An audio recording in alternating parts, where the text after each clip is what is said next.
আসসালামু আলাইকুম ওয়া রাহমাতুল্লাহি ওয়া বারাকাতুহু। সম্মানিত দর্শক সকলকে আরো একটিবার স্বাগত জানাচ্ছি বিআর মাসুদ ইনফরমেটিভ ভিডিওতে। বন্ধুরা, আপনারা অনেকেই প্রশ্ন করেছেন বা অনেকেই জানতে চেয়েছেন যে মেডিকেল ভিসায় এই মুহূর্তে ভারতে আমরা যাব কিনা বা আসলে যাওয়া যাবে কিনা বা ভয়টা কতটুকু, সংখ্যা কতটুকু, সম্ভাবনা কতটুকু, ডিটেলস আপনারা জানতে চেয়েছেন। তো আমার আজকের এই সংক্ষিপ্ত ভিডিওটাতে আমি আপনাদের এই বিষয়টাই সুন্দর করে তুলে ধরার চেষ্টা করছি। দেখেন ভাই, যেহেতু এই মুহূর্তে ডাবল এন্ট্রি ভিসা পাওয়া খুব টাফ হয়ে গেছে। যদি পান তাহলে আলহামদুলিল্লাহ, যদি না পান সেক্ষেত্রে অবশ্যই মেডিকেল ভিসা অথবা অ্যাটেন্ডেন্ট ভিসা ছাড়া যাওয়া সম্ভব নয়।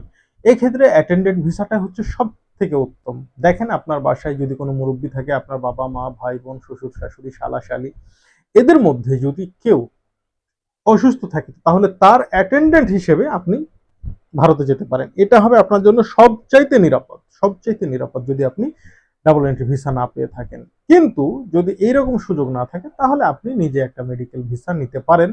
তবে মেডিকেল ভিসা নিয়ে ভারতে যাওয়ার পরেই বাড়তেছে যত প্রকার বিপত্তি। কারণ অনেকে, বাংলাদেশের অনেক ভাই আছে যারা ভুল করে, মানে ভুল বলবো না, এটা ইচ্ছাকৃতভাবেই তারা মেডিকেল ভিসা নিচ্ছে, যদিও তাদের মেডিকেলের কোনো প্রয়োজন নাই মেডিকেল ভিসার।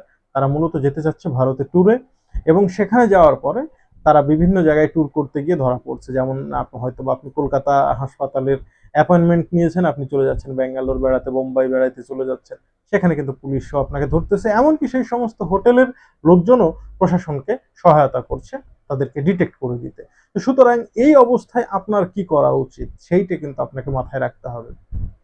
আপনার মেডিকেল অ্যাপয়েন্টমেন্ট যেখানে থাকবে, যে শহরে থাকবে, আপনার জন্য সেই শহর বা সেই রাজ্যটাই সবচাইতে ঘোরার জন্য উপযুক্ত, এর বাইরে কোথাও নয়। বিশেষ করে আপনারা তো সেভেন সিস্টার্সে একদমই যাবেন না, সেটা যতক্ষণ পর্যন্ত ট্যুরিস্ট ভিসা চালু না হয়েছে ততক্ষণ পর্যন্ত এটা আপনার আমার কারোর জন্য সুখকর নয়। আর এর জন্য কিন্তু ভারতের কাউকে গালিগালাজ করাটাও উত্তম হবে না, বা ভারতের কাউকে খারাপ বলাটা একদমই অনুচিত। কারণ এখানে ভারতের কোনো দোষ আমি দিব না, কারণ তারা তাদের দেশের নিরাপত্তার স্বার্থে এই কাজটা করতেই পারে। আমরা যেমন আমাদের নিরাপত্তার স্বার্থে ভারতকে দেওয়া ট্রানজিট বাতিল করে দিয়েছি, ঠিক তারাও তাদের নিরাপত্তার স্বার্থেই হয়তো বাংলাদেশের লোকজনকে টুরিস্ট ভিসা দিচ্ছে না। যখন তারা মনে করবে যে বাংলাদেশের লোকজন এখন মানে ভারতে বেড়াইতে আসলে কোনো সমস্যা নেই, তখন হয়তো দিবে। বিষয়টা হচ্ছে এটাই। এখন মেডিকেল ভিসায় আপনি যেতে পারবেন। যাওয়ার পরে প্রথম কাজটা কি? প্রথম কাজটাই হচ্ছে দিল্লিতে গিয়েই আপনি দিল্লি যে হসপিটালের অ্যাপয়েন্টমেন্ট আছে সেই হসপিটালে আপনি সুন্দর করে একটা ট্রিটমেন্ট করে নেবেন এবং কিছু চেক আপ করে নেবেন এবং সেই কাগজগুলো আপনার কাছে রাখবেন। তাহলে কিন্তু আপনার জন্য মানে এটা হবে একটা সহায়ক, অর্থাৎ আপনি পারফেক্টলি, আপনাকে আর কেউ টাচ করতে পারবে না। এরপর আপনি যে